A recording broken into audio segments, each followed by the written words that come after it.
Vos y yo sabemos que en la ecología se juega el futuro del planeta. Por eso, quédate, ya empieza Ambiente y Medio.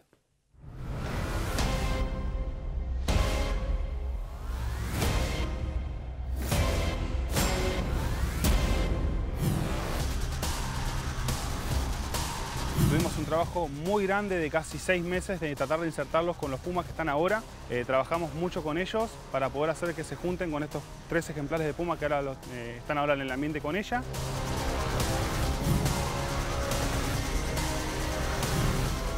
Esta materia prima que le costó al planeta parte de un recurso natural no renovable se utiliza para fabricar botellas para envasar agua mineral o bebidas industriales.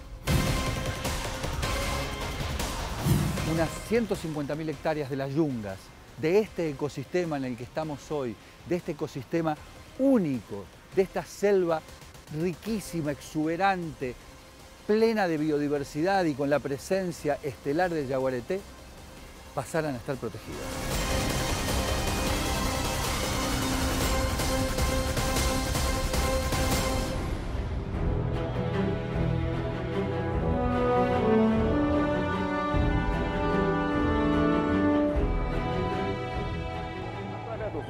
Você não vai mudar nada nesse país. Tá? Nada, absolutamente nada.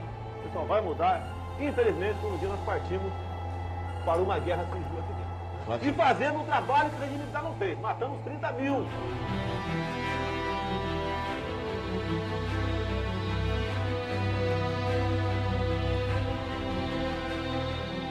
Fui com meus 3 filhos. Ah, foram 4, outro foi também, foram 4. Eu tenho um quinto também. O quinto eu dei uma fraquejada, né? Foram 4 homens, a quinta deu uma fraquejada, deu uma mulher. Las promesas del candidato de extrema derecha, Jair Bolsonaro, de dar impunidad a deforestadores, eliminar el Ministerio de Medio Ambiente e incluso sacar a Brasil del Acuerdo de París ya comienzan a tener sus impactos en la mayor selva tropical del planeta.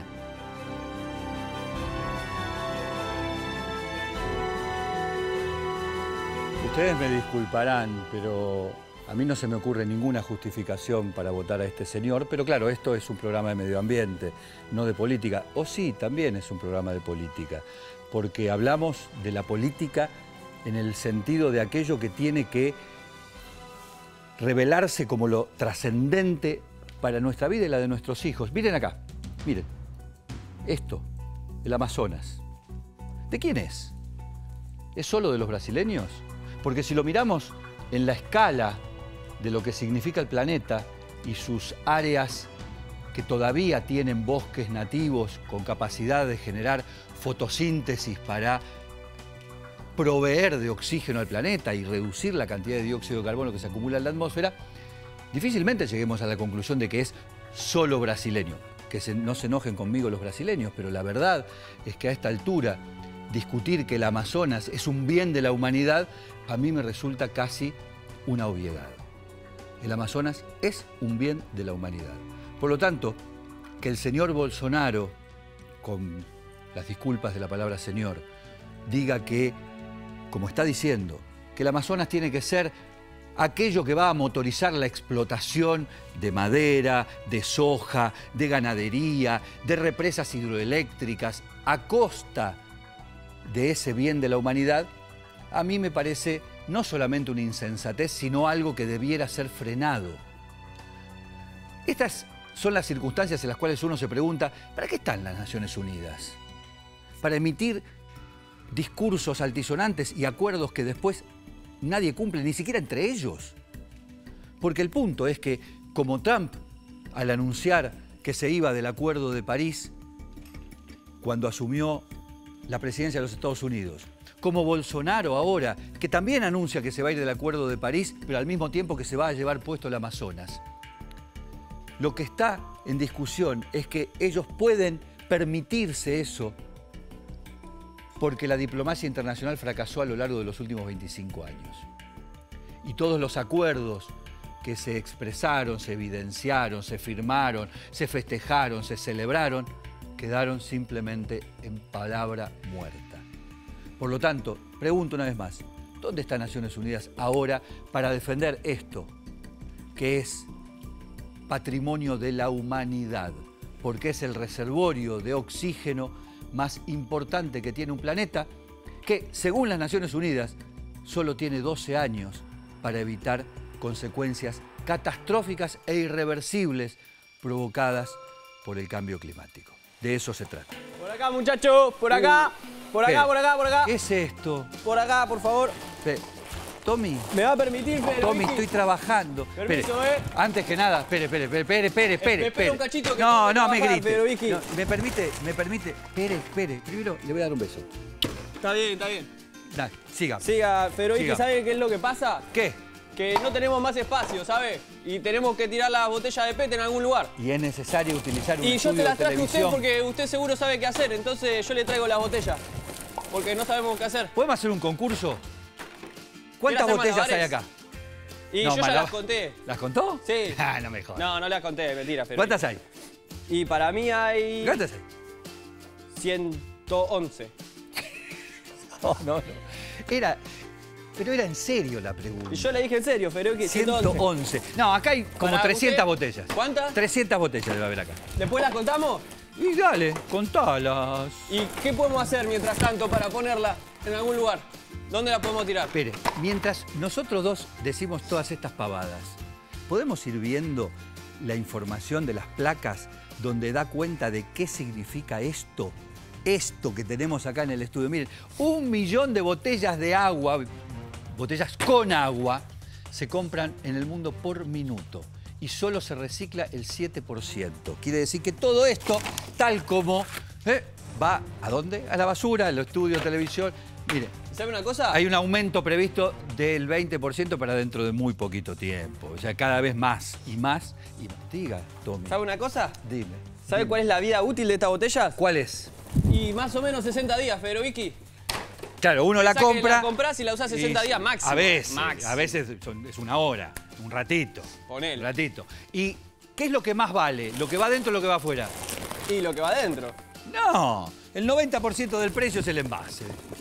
Todo vale el envase.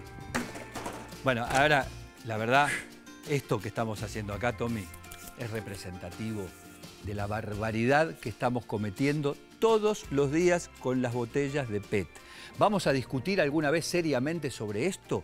Porque la excusa de que el mercado pide PET porque es más práctico, porque es más cómodo, porque tomo el agua y la tiro, etcétera, se da de bruces con ese dato que están viendo ustedes. 1 tonelada de PET reciclado, cosa que debiera hacerse más frecuentemente, consume muchísima menos energía y emite menos cantidad de gases de efecto invernadero. Y yo voy a decir algo, se enoje quien se enoje. Aguante el vidrio. 1, aguante el vidrio. Bien, eso lo dijo Tommy. Así que se enojen con Tommy. Pero lo segundo que voy a decir es esto. Si hay decisión política de reciclar, supuestamente, si todo el mundo se la pasa emitiendo publicidades en todos lados diciendo que hay que reciclar el PET, el plástico, etcétera, etcétera, ¿por qué no se recicla? Y la respuesta es muy clara. Porque el Estado no se ocupa de regular el precio para que eso sea de ese modo.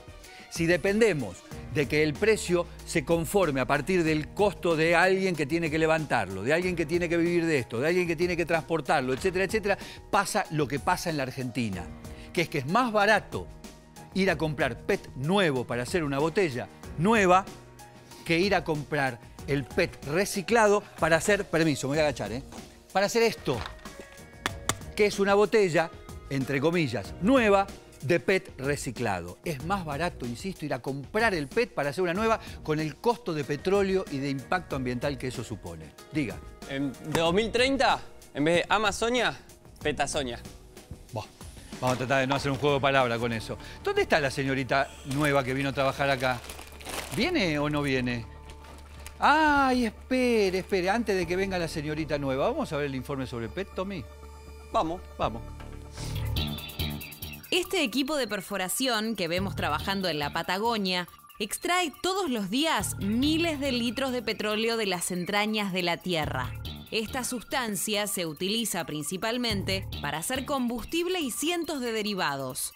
Uno de ellos es el tereftalato de polietileno, o dicho de manera más sencilla, lo que todos conocemos como PET. Esta materia prima que le costó al planeta parte de un recurso natural no renovable Se utiliza para fabricar botellas para envasar agua mineral o bebidas industriales. Se estima que una botella plástica como esta tarda en degradarse entre 100 y 1000 años, a pesar de haber tenido una vida útil de no más de 6 meses. Qué contradicción, ¿no? El mercado de consumo pide las botellitas PET. Aunque las botellas de vidrio sean mucho más fáciles de reciclar y tengan un muy bajo impacto ambiental. Hoy se producen y se descartan unas 200.000 toneladas de botellas PET anualmente en Argentina. De todo ese material que se produce, solo el 30% se recicla. Del total de la basura generada en nuestro país, el 14% es plástico. Y dentro de ese plástico, las botellas de PET ocupan el lugar principal. ¿No es momento de replantear nuestros hábitos de consumo? Hoy, demandarle al mercado que los envases sean de vidrio, es decir, 100% reciclables, ¿no sería una acción de consumo que sirva al bien común y al medio ambiente? Muchas veces, los que dicen tener un compromiso con la ecología deberían tener más conciencia a la hora de comprar, porque siempre hay que recordar que las empresas producen lo que los consumidores demandan.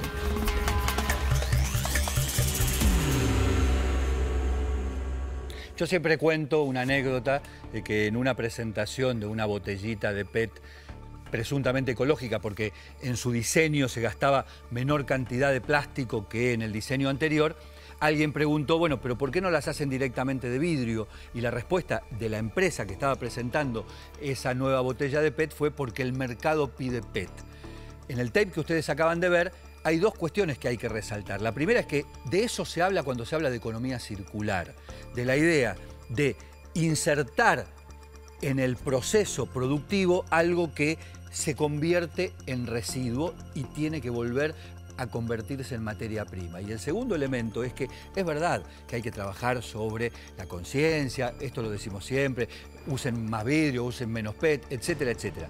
Pero lo cierto es que solo es posible modificar esa lógica de lo que impone el mercado a partir de una política pública. Por ejemplo, desincentivar el uso del PET y aplicarle subsidios a otro tipo de envases o subsidiar mucho más el reciclado de PET que, por ejemplo, el uso del PET comprado nuevo. Ese tipo de cosas solo las puede hacer un Estado.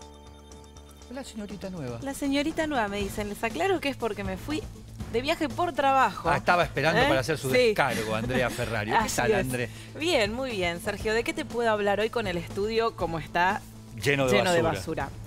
De basura, pero no la basura que podés generar vos, yo o cualquier vecino con su bolsita al sacarla a la esquina de su casa. Que calculemos en alrededor de 1 kilo por persona por día. Eso es lo que se establece como promedio de lo que nosotros en nuestras casas producimos de basura.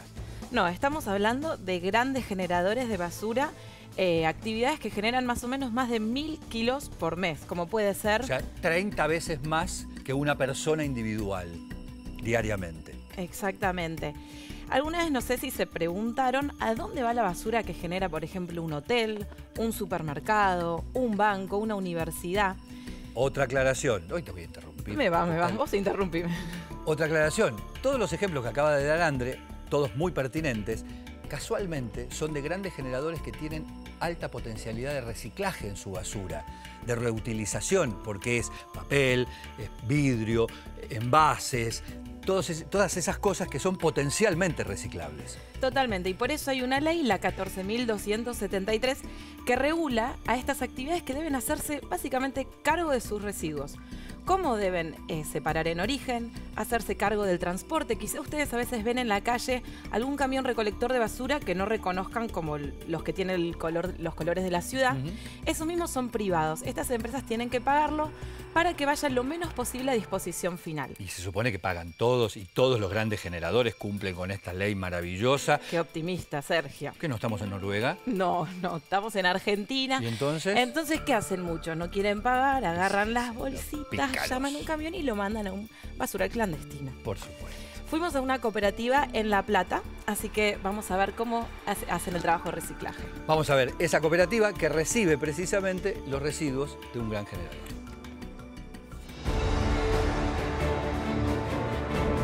¿Sabías que grandes empresas como supermercados o industrias están obligados a darle un tratamiento especial a sus residuos?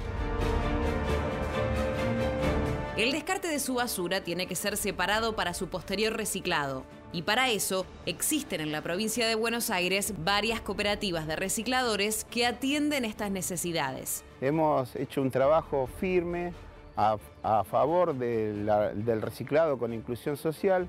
Eso nos obligó a no solamente reciclar, sino avanzar sobre la gestión de los procesos de residuos.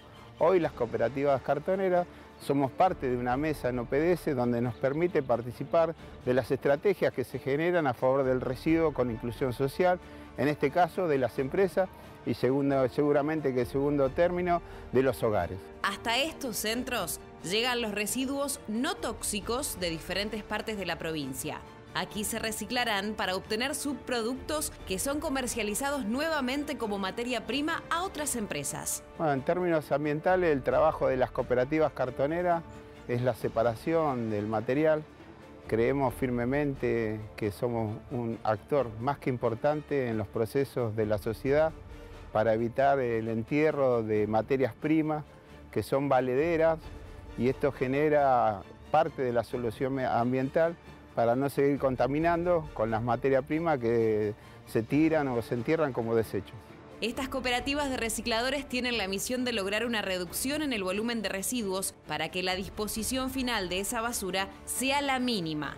La Ley de Disposición Final de Residuos Industriales y de Grandes Generadores aún no está vigente en todo el país, a pesar de ser tan imprescindible. Sin ella, seguiremos viendo en toda la Argentina inmensos volúmenes de basura tradicional o peligrosa y basurales clandestinos a cielo abierto. Una verdadera amenaza para nuestro medio ambiente. El problema de este tipo de basura, esto que están viendo acá, es representativo de una porción insignificante de todo lo que normalmente se echa a la basura. Es que además del impacto que tiene por el uso de petróleo, por el efecto invernadero y la zaraza, lo cierto es que esto después va a un relleno sanitario. Imaginen que de aproximadamente 1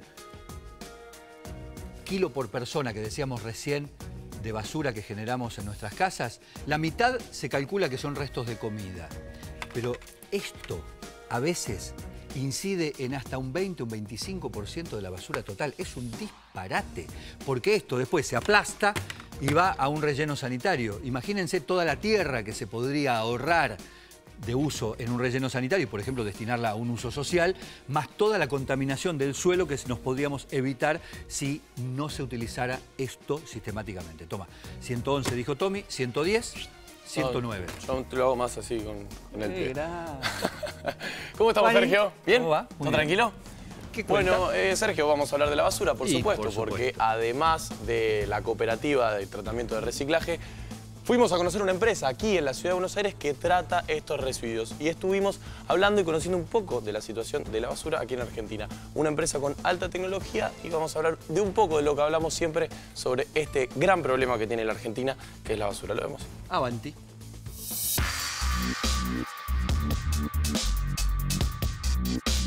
Bueno, todos sabemos que en la Argentina hay una problemática muy grande que, por lo que conozco y de hace años que estoy en este rubro, nunca se tomó realmente en serio con soluciones reales. Nosotros tomamos conciencia de la problemática desde hace 13 años, donde salimos a buscar tecnologías sustentables y encontramos una solución para el 100% de los residuos. Solucionamos el problema de los residuos sólidos por medio de enfardado, el patógeno, pusimos autoclave, reciclamos el residuo árido por medio de trituradora y lo reutilizamos. La parte forestal pusimos trituradora y el parte de caucho, trituramos el caucho también. Acá siempre se pensó que con planta de reciclado solucionaba. No, solucionaba el 5, el 7, el 10%, pero vos no solucionás el 100% de los residuos. Vos lo que tenés que hacer es una solución integral por el 100% de los residuos y después saltas al tema de poder reciclar, de poder separar y de poder concientizar a la gente como corresponde. Porque la gente cuando se entra a un basural cielo abierto, como estamos hablando, el problema es de salud. ambientalmente lo que uno ve, lo que uno siente y la contaminación que uno puede tener. Lo de salud es inmediato. Hospitales, enfermedades, dengue, chikungunya y el resto de las enfermedades e infecciones. Casi en todas las provincias, te diría, se hace un sistema muy endeble. O ponen una planta de reciclado para decirle a la gente políticamente que están haciendo algo, o ponen campanas de reciclado, o ponen contenedores de diferentes colores que los vendo yo. Pero en realidad la solución de la basura es otra. Y por ahí vos das con que gente que no tiene el concepto claro cuál es la solución. Reitero, la solución ambiental y de salud. Yo digo, es más de salud que ambiental.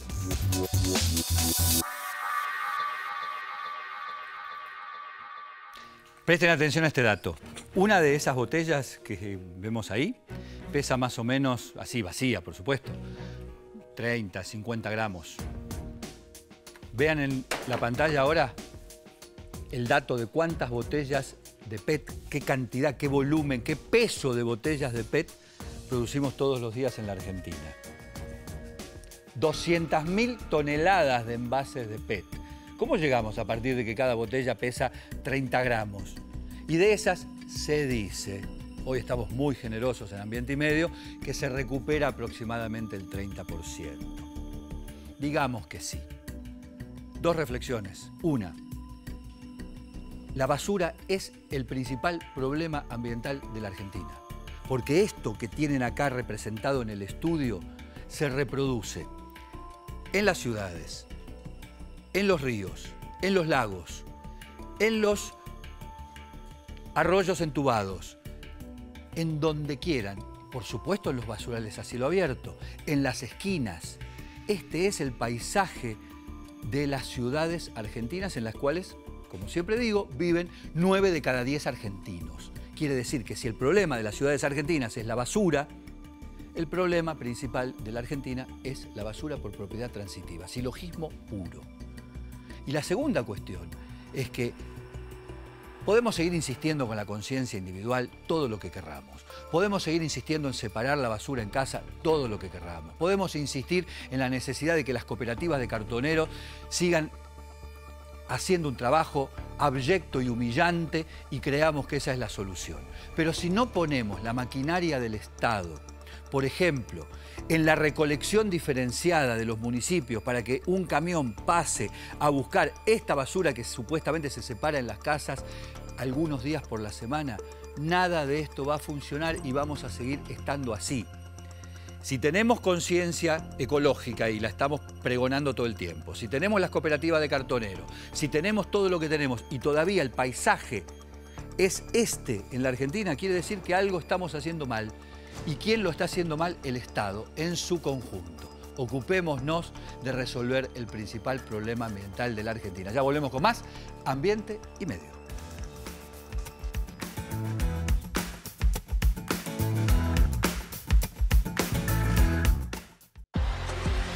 Seguimos en Ambiente y Medio. Más de 13.000 policías en calle. Seguimos avanzando hacia una ciudad más segura. Buenos Aires Ciudad. Vamos, Buenos Aires. Ecoaula, el segmento educativo de la Fundación Ambiente y Medio. Cuando llega el verano, llegan además del calor las recomendaciones para mantener el aire acondicionado en 24 grados y no aumentar así la incidencia en la demanda extraordinaria de electricidad. Se sabe, no solo incrementa la factura, sino los gases de efecto invernadero que se emiten para producir energía en un país como la Argentina, altamente dependiente de los combustibles fósiles. ¿Es indispensable encender el aire acondicionado? A veces lo podemos evitar. ¿Cómo? Aunque parezca contradictorio, cerrando las ventanas. En los días calurosos, abrir las ventanas a menudo hace tu casa más cálida, no más fría. Abrí las ventanas solo en la noche, cuando el aire exterior está más fresco que el interior. Esto permitirá que ese aire fresco nocturno circule y evite que buena parte del calor del sol acumulado llegue hacia adentro. Parece obvio, pero el calor viene del sol. Entonces, si vivís en una casa, planta árboles que den sombra sobre las habitaciones. Los árboles de hojas caducas en los lados este y oeste de una casa pueden hacer que la naturaleza reduzca tu factura de luz. Y si no, coloca toldos. Será menor el calor que absorba la casa y que se mantenga durante las noches en las habitaciones.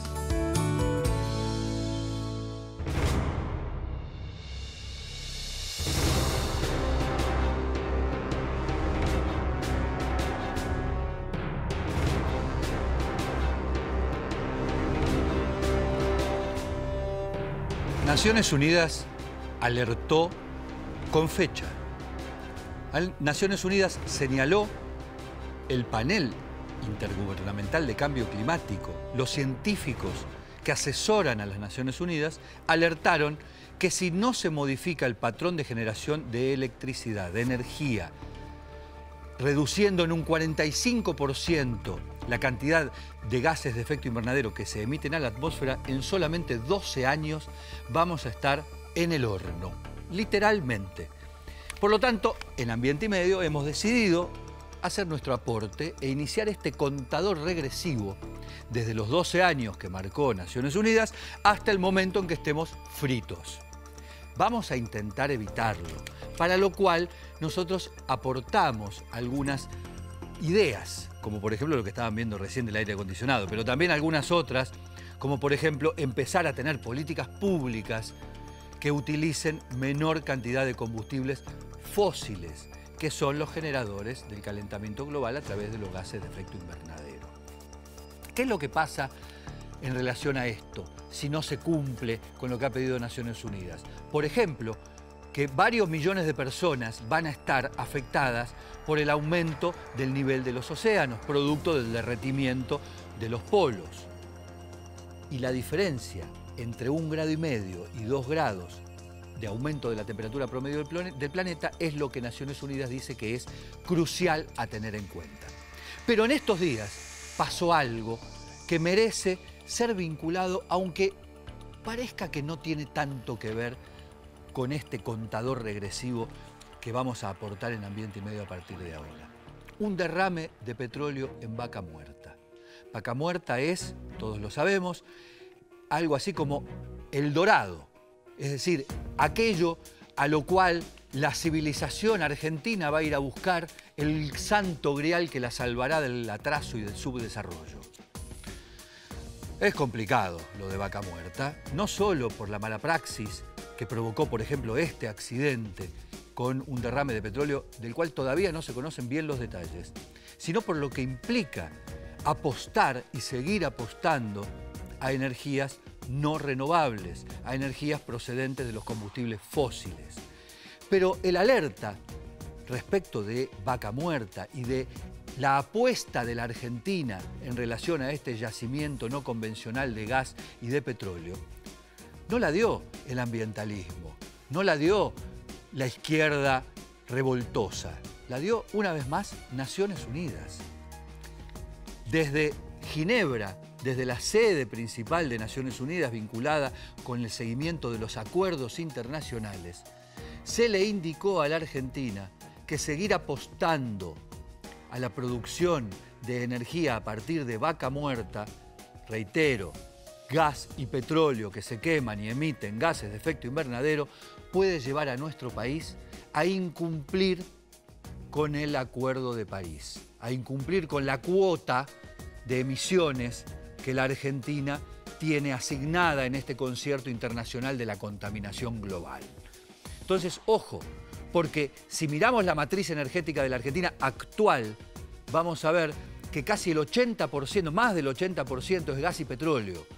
Si ponemos más fichas en el pleno de Vaca Muerta, no va a quedar más remedio que hacer aún más regresiva esa matriz energética. Por lo tanto, seguir hablando de un país apegado a la ecología va a seguir siendo poco menos que un albur y una utopía. Ya seguimos con más Ambiente y Medio.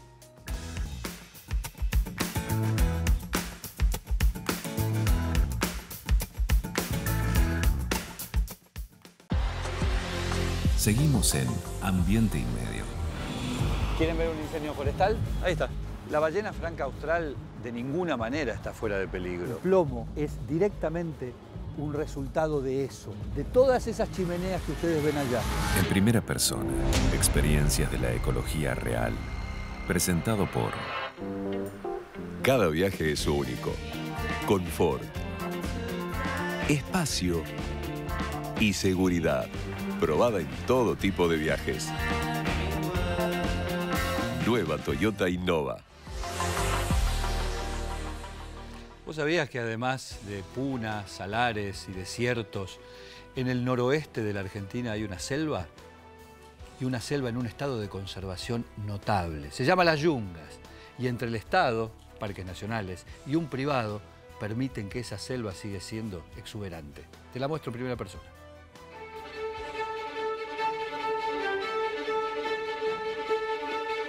La naturaleza tiene estos elementos asombrosos.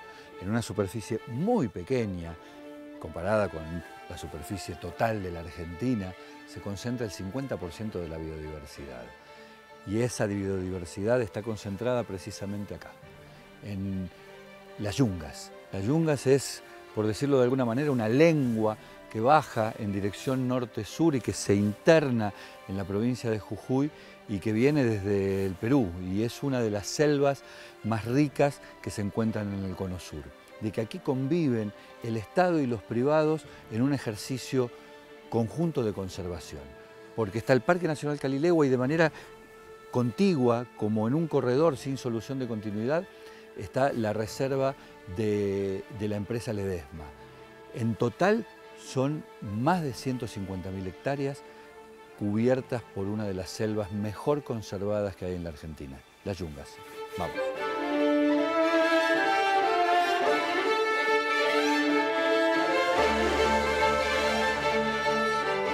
Esta selva, la selva salteño-oranense, la selva de Las Yungas, tiene algunas particularidades que la hacen única. Una de ellas es que tiene estación seca, es decir, durante el invierno prácticamente no llueve. Estamos ahora hacia el fin de la primavera, en el momento en que empiezan las lluvias y casi no se detienen hasta el fin del otoño. Una segunda particularidad es la altura. Esta es una selva que va creciendo en altura progresivamente y tiene desde una zona pedemontana, una zona baja, prácticamente a nivel del mar, hasta una zona alta que llega por encima de los 3.000 metros, sumamente frondosa, con una variedad de especies única. Y una tercera particularidad, miren dónde estamos, no hay sol. No es porque sea un día simplemente nublado, sino porque otra de las particularidades, de las singularidades de esta selva, es que se la conoce como nuboselva, porque las nubes ingresan, entran, se posicionan sobre la selva y la convierten en un área de densidad y de humedad único.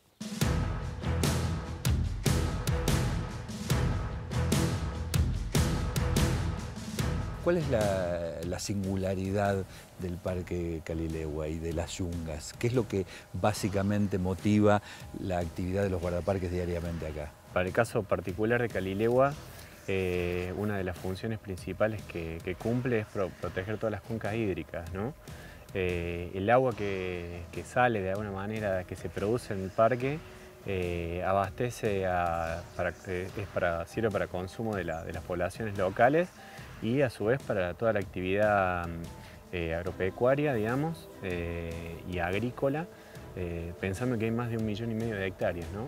También, a diferencia de otros parques nacionales o de otras regiones, aquí se da la particularidad de que la participación de lo privado en la política de conservación es muy activa. De hecho, este parque está asentado sobre tierras que eran originariamente de uno de los dueños también activos de la vida comercial y económica de Jujuy. ¿Cómo interviene eso en la mirada de quien tiene que estar a cargo de un parque nacional?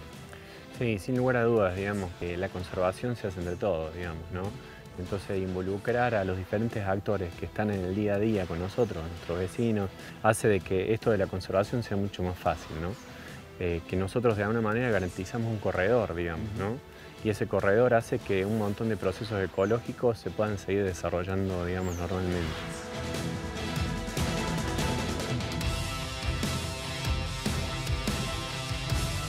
Cuando se habla de la biodiversidad no se habla de una entelequia, se habla de esto. En el Parque Nacional Calilegua hay aproximadamente 25 especies de anfibios, entre ellos algunos, como la rana marsupial, que se cree que todavía existen en el parque, pero no se los ve hace más de una década. ¿Es importante cuidar este tipo de cosas? Alguien dirá, bueno, es apenas un pequeñísimo sapito o ranita.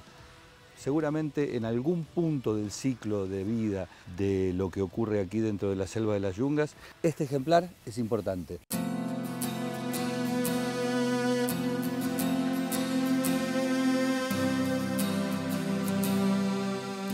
Pregunté qué era esa franja, ese espacio, esa superficie donde desapareció la selva, pensando que quizás era una cantera, una explotación minera local.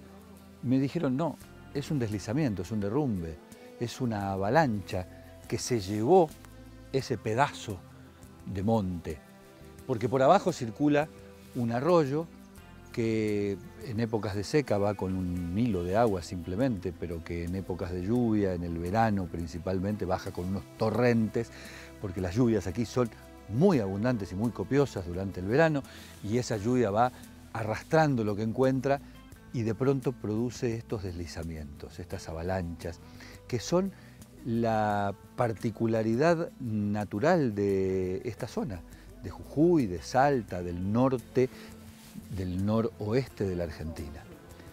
Y pensé automáticamente en Tartagal. Tartagal está en línea recta hacia el norte, unos poco menos de 200 kilómetros, y Tartagal sufrió 2 deslizamientos casi letales para su población. Y alguien se preguntaba, pero bueno, ¿por qué? ¿Por qué ocurre eso? Porque la población es vulnerable y se asienta en sitios en los que no debiera asentarse, porque son sitios proclives a que esos deslizamientos se produzcan.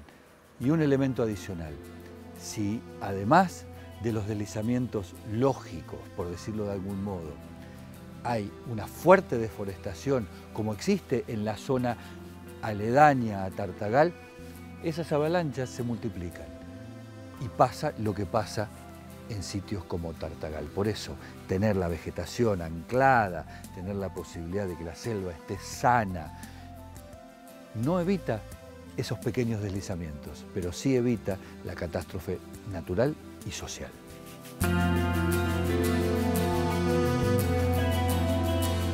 Ledesma cuenta con 160.000 hectáreas, de las cuales casi 100.000 hectáreas son áreas protegidas por ley con el Plan de Ordenamiento Territorial. Dentro de esta superficie de áreas protegidas se hacen distintos trabajos. Realizamos monitoreos de flora y fauna, que los realizamos a través de la Fundación Proyungas. Además, hay distintos trabajos de investigación que lo realizan becarios del CONICET. Por ejemplo, trabajamos con la Fundación Cebío. Hay proyectos que estudian los ensambles de araña dentro del bosque nativo. Otros proyectos que estudian al pájaro carpintero. Proyectos de estudio de las especies de aves de yungas y de la selva de transición. Realmente, cuando presentan los resultados de los trabajos, uno realmente toma conciencia de la importancia que tiene distintos servicios ambientales que son muy importantes, no solo para la comunidad, sino también para la producción, digamos.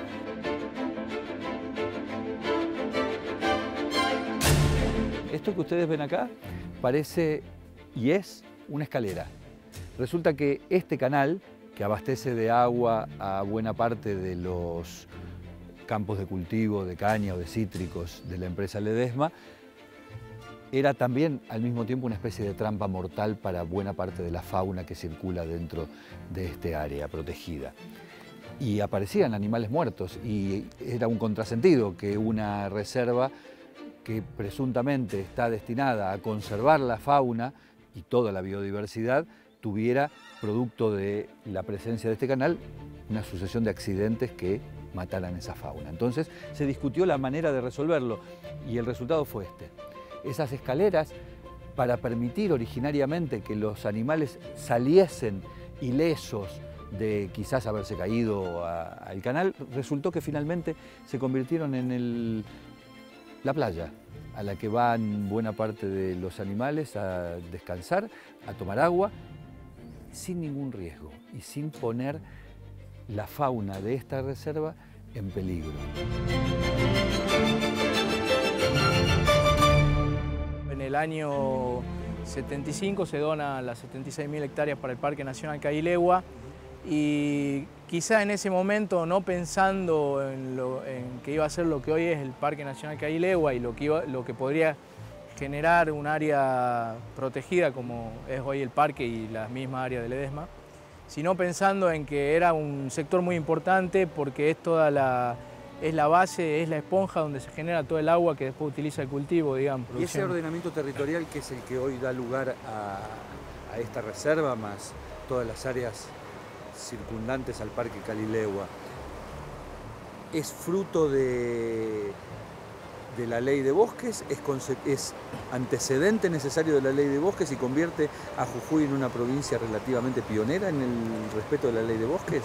Totalmente, a partir del plan de ordenamiento territorial fue el puntapié inicial para que otras provincias, bueno, primero para que se haga el plan de ordenamiento territorial de la provincia de Jujuy y de ahí la ley surge a partir de ese puntapié inicial.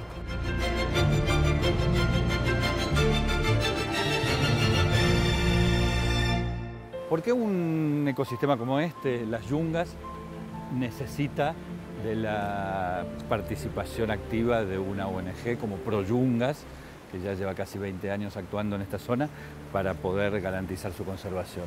Bueno, ProYungas nació precisamente con el objetivo de vincular una serie de información científica en la toma de decisiones y que eso tuviese impacto en la gestión territorial, tratando siempre de generar vínculos entre los sectores que generan información y los que toman decisiones. Viendo que ellos además dentro de su territorio tienen principalmente dentro de la zona de yungas selva pedemontana, que es el piso de las yungas que está más en peligro debido al avance de la frontera agropecuaria. Claro, que vendría a ser, para decirlo brutalmente, el sector plano de la selva. Es la zona, exactamente, la zona más baja. Actualmente, entre los planes de ordenamiento territorial de los particulares y el ordenamiento territorial de la provincia, la situación está bastante controlada. Hay sectores... Perdón, controlada significa que está con un marco jurídico estable, sí, y que no depende de la voluntad o no de un actor. Exactamente.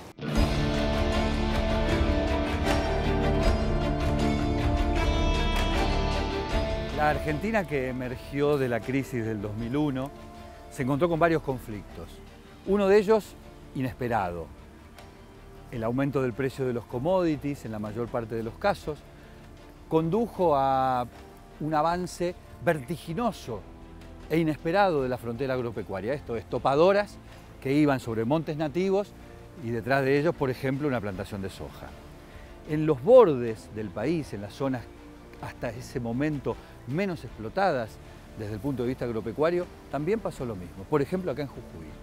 Y una empresa con una enorme cantidad de tierras propias como Ledesma se encontró de pronto que para obtener autorización para desmontar apenas 1.400 hectáreas de las decenas de miles que tenía sin trabajar,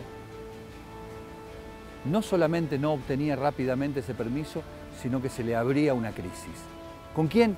Con las ONGs, con el sector social que había entendido que lo ambiental pasaba a ser un dato en la Argentina post-crisis y que ya no era posible seguir produciendo y generando daño ambiental como había ocurrido quizás en los 70 años anteriores.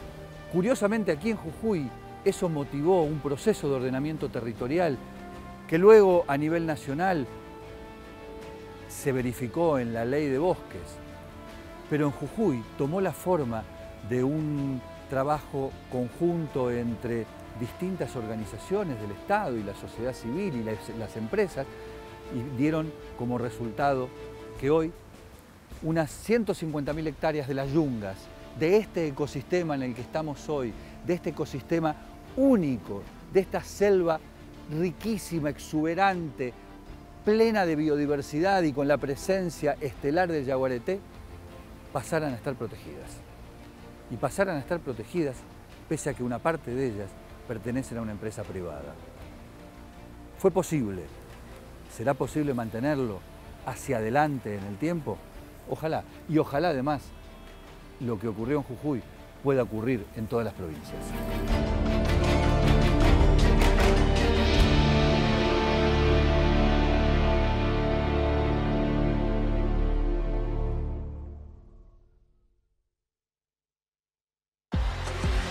Seguimos en Ambiente y Medio.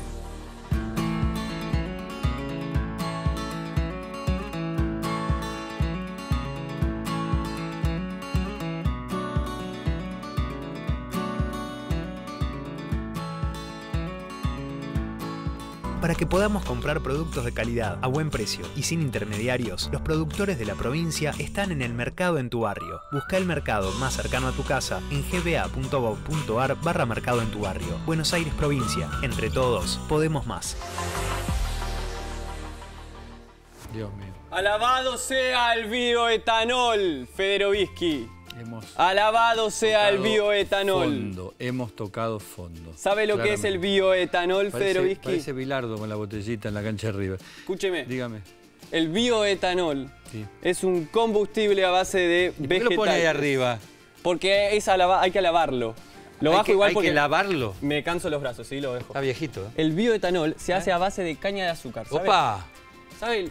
La caña de azúcar es muy regenerativa, es fácil de cultivar, crece muy rápido, todo. Si usted sabe tanto de caña de azúcar como yo. De bioetanol, Federovisky, combustible, puede sacar a la nafta de todo el panorama, ¿me entendés? Sacar el petróleo del panorama. Chau, se acaba el lobby petrolero. Chau, chau, Federovisky. ¿Sabe qué más? Chau, nos vamos. Escúcheme, una última cosita. Chau, ya dijo chau. Se hizo bioplástico a partir del bioetanol. Eso es lo importante. Se hizo bioplástico a partir del bioetanol. Eso sí, porque el otro ya hay con nafta, digo, hay historia en la Argentina. Hay que leer un poquito de historia, Tommy. Gracias por el bioplástico. Gracias a la gente del SEAMSE. No, lo importante del bioplástico es que se degrada, es biodegradable, Federovisky. Se degrada rápido, no tarda todo esto. Chau, Tommy. Chau. Vamos a agradecerle a la gente del SEAMSE por el suministro de todos estos árboles nativos, mayoritariamente del vivero de Villa Domínico. Ya lo saben, solo nos queda medio ambiente. Por eso hacemos Ambiente y Medio.